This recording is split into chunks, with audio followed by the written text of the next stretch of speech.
Madame la bâtonnière. On n'est pas assez habitué aux fonctions au féminin. Mais le barreau et l'ordre en particulier, vous le connaissez depuis de nombreuses années.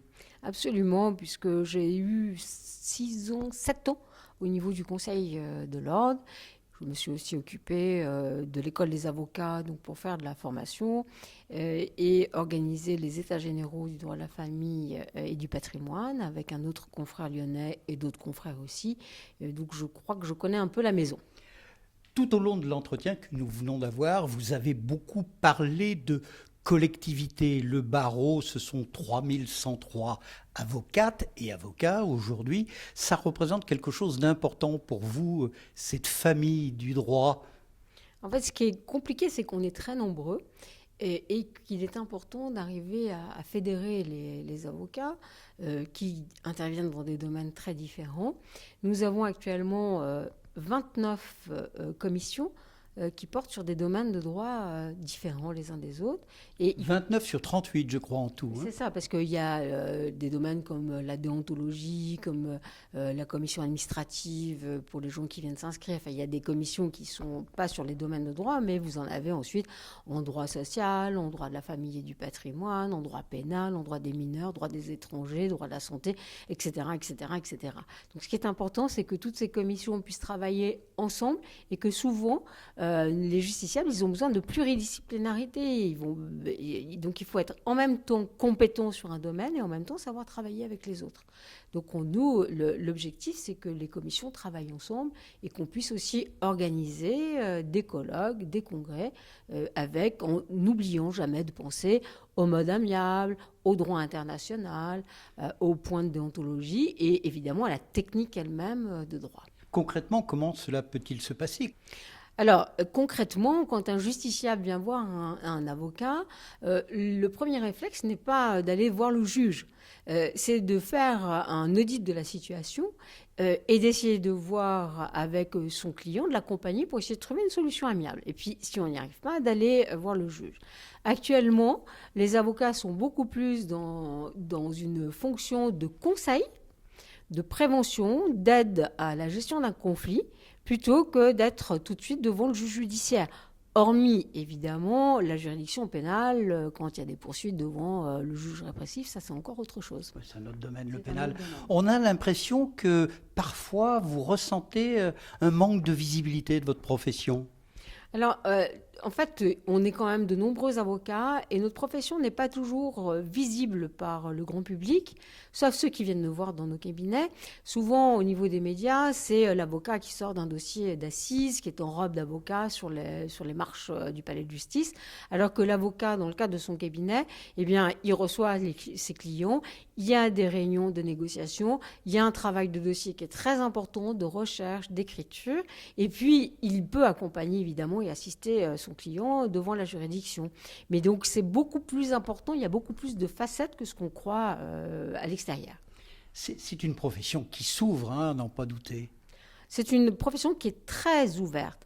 Et aujourd'hui, la règle de droit, évidemment, il faut la connaître, donc c'est le savoir-faire. La compétence est très, très C'est importante. le fonds de commerce de l'avocat. C'est pas le fonds de commerce, c'est primordial. Vous venez voir un avocat, c'est que vous avez envie d'avoir un renseignement, une information qui est juste déjà. Mais il y a ce qu'on appelle le savoir-être. Quand un client vient me voir et qu'il me demande quelque chose, il faut que je sache ce qu'il demande, c'est possible sur le plan juridique, mais si ça correspond à ses vrais besoins. Donc c'est un accompagnement qui est beaucoup plus en profondeur que la simple demande de surface qui peut être faite. Et c'est tout l'intérêt du travail de l'avocat.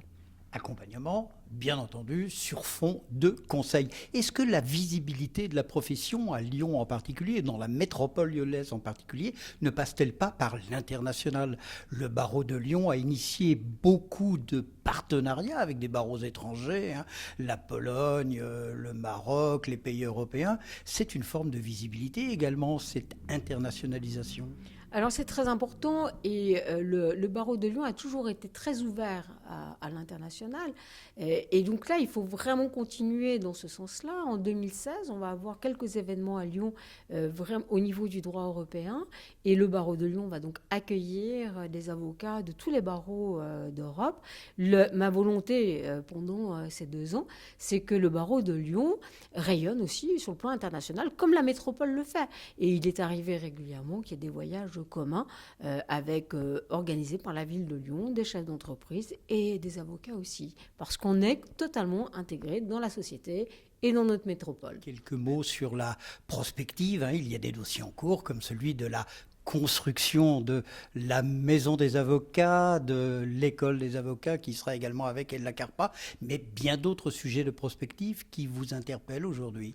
Alors, il y a 2 choses. Il y a d'abord l'actualité, avec les événements du mois de novembre 2015, avec l'état d'urgence, avec le projet de réforme pénale qui préoccupe et sur lequel le barreau de Lyon prend position aussi. Il faut plus que de la vigilance, il faut être aussi peut-être force de proposition et veiller à ce que les libertés fondamentales et publiques ne soient pas mises en dessous. Choisir entre liberté et sécurité, ça n'est pas le propos, mais aujourd'hui, il y a un certain nombre de libertés qui sont mises en cause par l'état d'urgence, donc il faut qu'on soit vigilant. Et ça, c'est le rôle du barreau. Ensuite, il y a des projets à plus long terme qui est en effet la construction d'une maison des avocats juste en face du palais de justice. Et ça, on travaille pour l'avenir, pour les générations futures. C'est ce qui permet de dire qu'on fait confiance dans la profession d'avocat pour toujours continuer à exister. Les avocats ont toujours existé. Et aussi à se développer parce que ça correspond à un besoin au niveau de la société, que ce soit les personnes physiques ou les entreprises ou les artisans. Je crois de plus en plus, il faut que les personnes puissent avoir accès au droit, à la connaissance et au conseil aussi. 2015 a été une année où on a vu les avocats dans la rue, entre guillemets.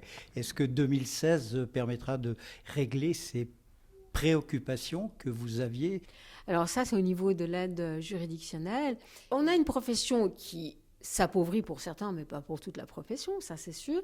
Mais on a une population générale qui s'appauvrit. Et donc, il y a de plus en plus de besoins en termes d'aide juridictionnelle.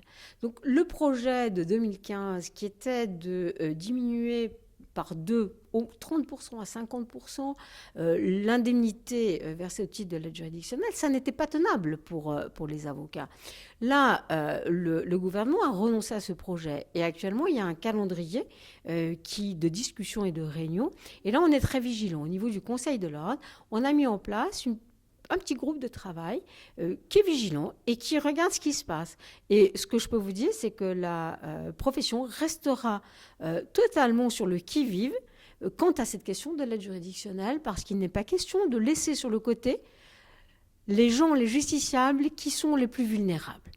Vous voyez, aujourd'hui, on a eu une réunion sur la mise en place de consultations pour les mineurs étrangers isolés.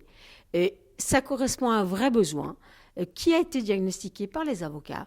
On met en place des consultations gratuites qui vont être ouvertes sans rendez-vous 2 mercredis par mois, ici, au sein de la maison des avocats.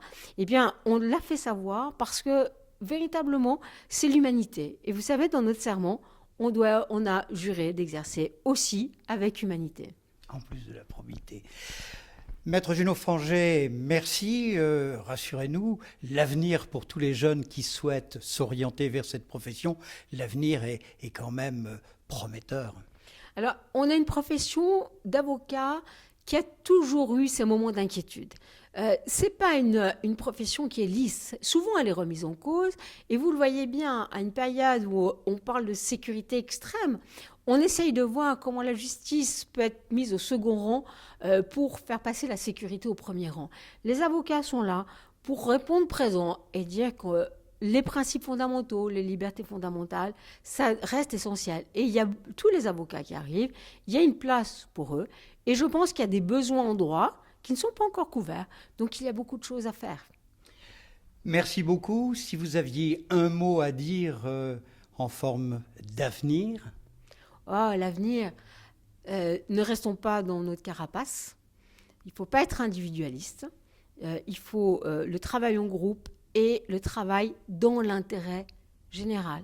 Et le rôle de l'avocat, c'est de répondre aux besoins du justiciable et des citoyens. Merci, somme toute, une belle leçon d'humanité. Merci, maître Junot Fanger. Merci, Michel Godet.